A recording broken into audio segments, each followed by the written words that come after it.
again, everybody. This is the Rotary Wheel, and I am Sean McCartney, your host for today. I'm also the Executive Director of the Boys and Girls Club, and it's a privilege to be here today with Miss Donna Mullins. Hi, Donna. Hello. Good to see you again. Nice to see you. Before we get rolling, I have two pieces of housekeeping that I want to share with you. First and foremost, you can see the phone number on the bottom of our screen. You can dial that number if you have any ideas for any upcoming shows, or if you'd like to be a member of our Rotary Wheel fan club. We have a fan club, Donna. Oh, wow. Exciting stuff. Exciting. I know. Okay, with that, let's hear about Donna.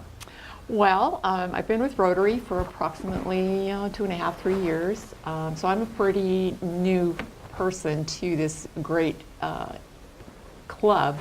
I come from a long-time resident of this area. We had a private business here locally for about 30 plus years. I now currently work for the County of El Dorado. And I am president-elect for 2014-15 of the Placerville Rotary. Well, congratulations on that. Thank you. It's going to be a good year for us, I'm Yeah, sure. I think so. And this year's been great thus far with President Jeff. It has, yes. So it's going to be nice to have a woman president, which leads us into our topic today, which is women in Rotary. So, Women in Rotary. let's talk a little bit about women in Rotary and when was the first woman in Rotary, etc. So just go ahead and we'll... Well, interestingly enough, I did some research on it. well, that's good. Because I thought, well, what about women in Rotary? And I found that it goes back into the early 1900s where women tried to be a part of the Rotary, but it was pretty much an exclusively a men's organization.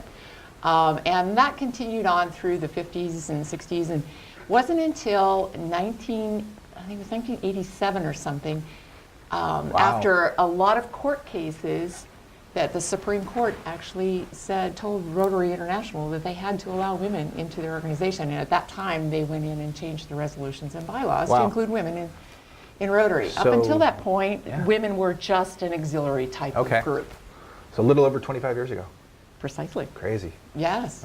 It's amazing to think about that, though. You know, it is. Yeah, but it's, I'm glad they made that change. Yes, I am too. Right? It's a great organization to be a part of, and I think we add a lot of diversity to it as well. I think we would be boring without women in our club. I think it's nice to mix it up, and obviously 50% of our population is women, so it's probably a good thing that we represent the entirety of our community.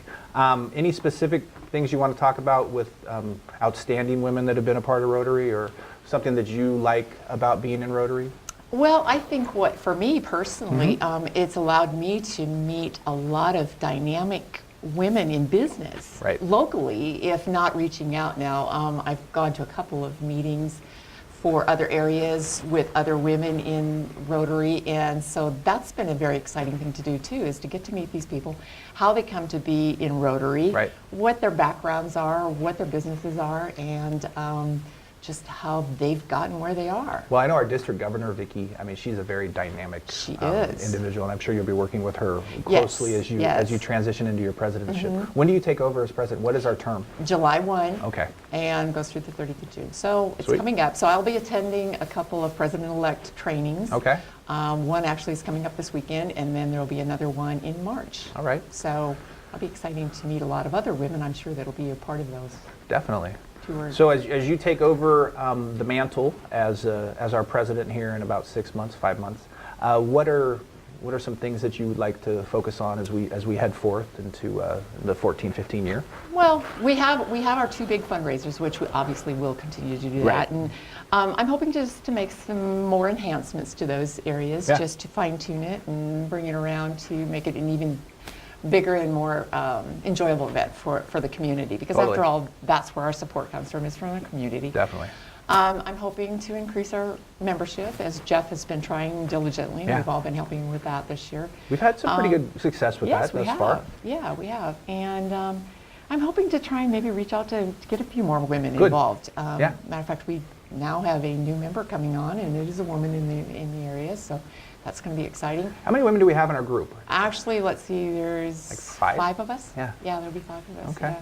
So we could use a couple more. We could use a few more in different areas. So that's one of the things. As far as our projects for the year, I want to continue with Jeff's theme with children. Good.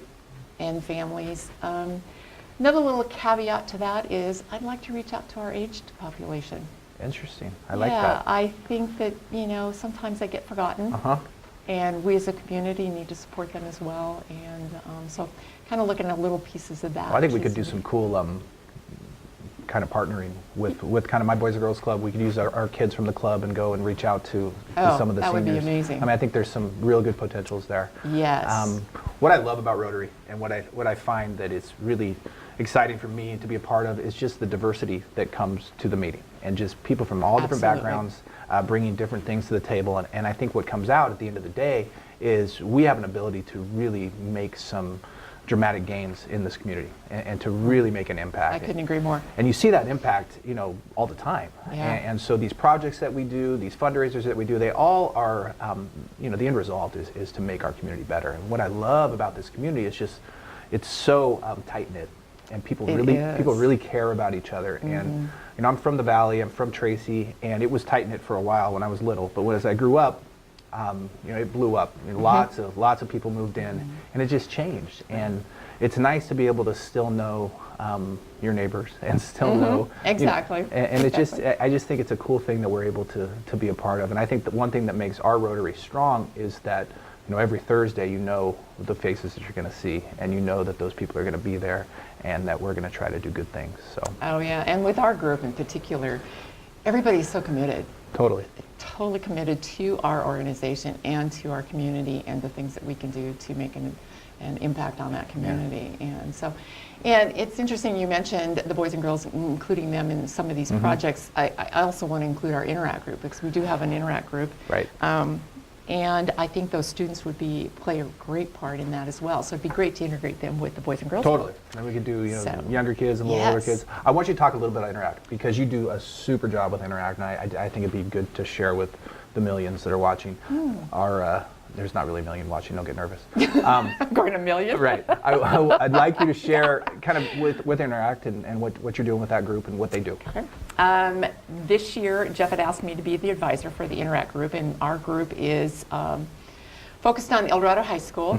There's approximately about 20 students that are participating. Of those, we have a real strong core of about 5 to 6 kids. Yeah. That we meet twice a month, and they have all these little projects. This was the first year that Placerville Rotary actually budgeted money for them. Wow. Because we went to them and said, we have these projects and we'd like to do these, but we need a little cash. And they just said, that's fine, we'll budget this. So that made it easier for them. They've done several things so far this year. They did the Purple Pinky Project, which is students' version of supporting Polio Plus. Okay. So they, during I think it was during lunch hour one day, they congregated out in the student center area, and for 25 cents you could get your pinky or your thumb or whatever painted purple. Neat. And then they also did henna tattoos. Okay. So they raised some money that way, and it was pretty fun because Ron Thompson and Steve Stymus showed up, and they had all of their fingers painted purple. And so that was great. The kids thought that was awesome. I'm sure. Good stuff. They thought that was great. Nice. So they also did a fundraiser just before Christmas, and they served hot chocolate. And with that money, they went out to the Heifer Project, which is an international project that you can actually go out there and purchase or provide funds for animals to be purchased for third world nation families. Very cool. So what they were able to purchase was a flock of ducks. Okay. And a share of a llama. Wow. I know, amazing. Where are the ducks and the llama going? Do we know? We don't know yet, and we'll find all that out. Do we get to trace where the ducks actually end up? Yes. Okay. We do. Well, so we get to know at least the region of where they're going. That's so that's cool. kind of fun. And this is the second year they've done that. Last year they actually were so successful. What was the name of that project? It's called the Heifer Project. Okay. And last year the Interact group at El Dorado High School was so well organized, and they had so many great projects in that they were recognized by the district during the convention in May. So that was great. So I'm sure they'll do the same this year. Yeah, no doubt. So do they elect a president and vice president? Yes, they do. Okay. They have a president, a vice president. The president is T. Wasserman, She's an outstanding senior. She's just a great kid, and Good deal. I have had so much fun dealing with, working with her. So. Well, that's fun. I'm glad you've been able to do that. Yeah. I can tell when you give your reports during the meeting how much you enjoy. Oh, I do. I really enjoy your interaction with Interact. So we have a large fundraiser coming up in, when is it? March 22nd. March 22nd, and it's Bon Voyage, and so there'll be some information that shows on the screen regarding tickets, etc. But let's talk a little bit about that and the event itself, and then we'll talk about what the proceeds go to, etc. Well, Bon Voyage. And you're co-chair, correct? Right, with Congratulations. Jeff, with President Jeff.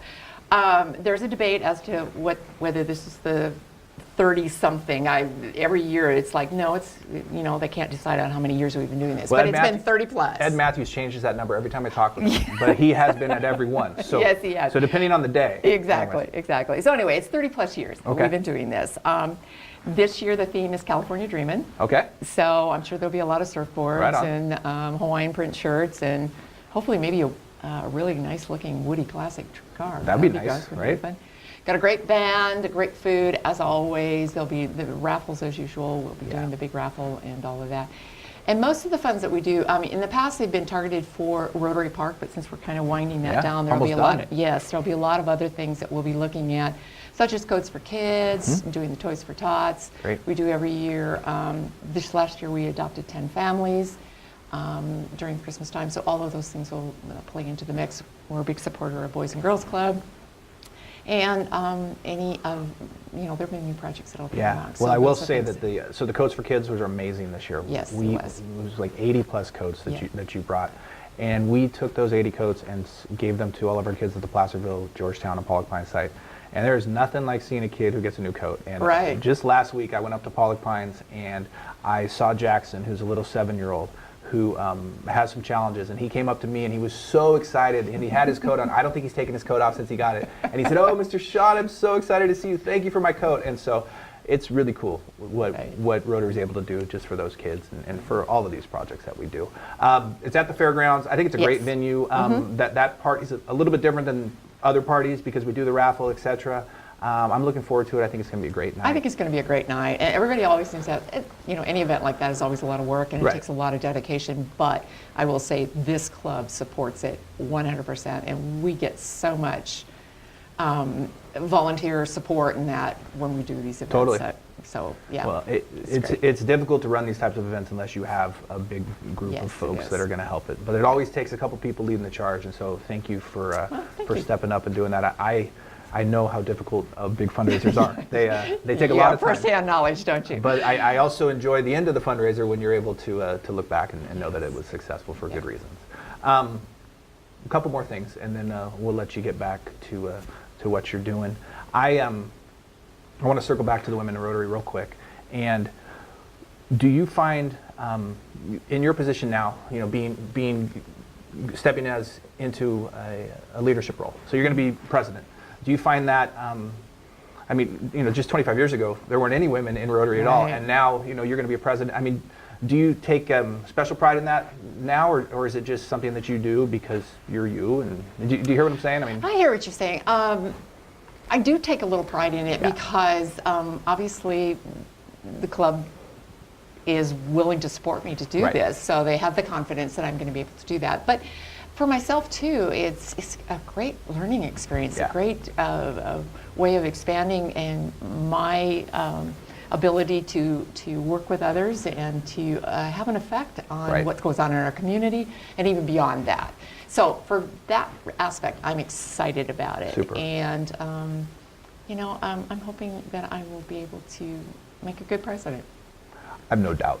I think you'll do a super job. I think our club has had a great year. I think we're heading in the right direction. I think so too. I think President Jeff's done a super job, and I think he's going to hand the baton off to you come July, and we'll keep doing good things for the people of this town. So with that, I am Sean McCartney, and this has been the Rotary Wheel. Thank you, Donna, for joining us today. You're welcome. And we will see you next time. Have a great day.